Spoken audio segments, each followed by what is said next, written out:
Hi. Okay, last update muna tayo kay Charlie. Ayan, si Charlie, bagong ligo. Ito na pala yung bagong bahay na nilipatan namin. Medyo mas maliit. Ayan. So, ito na yung labas ng bahay namin. Dati, nasa nature park kami ngayon. Ayan. Ayun pa rin yung nature park. Medyo malapit lang kasi talaga. Ayan. Ganyan. 6th floor naman kami ngayon. Medyo maraming lamok. So, medyo maliit yung bahay. Magulo pa. Kasi nag-unpack pa kami. Ayan, may mga kahon-kahon pa din.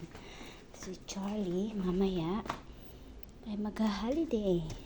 So, yan lahat ang gamit ni Charlie. Mga laruan, mga food niya. Ayan. Ayan, si Charlie. Dito yung amo ko. Pakita ko sa inyo yung kwarto ni Luko.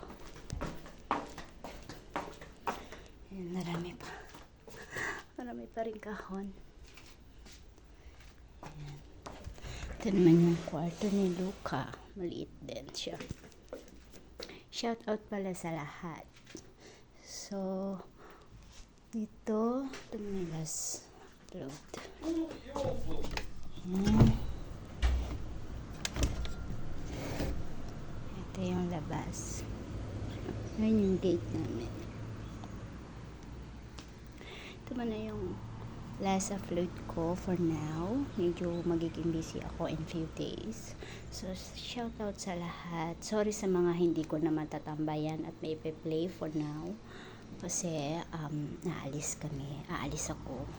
Magbabakasyon. So, iisa lang yung cellphone ko. Iwanan ko yung pang-play ko na cellphone. Then, try ko na magamit yung laptop sa bahay. But I can't promise.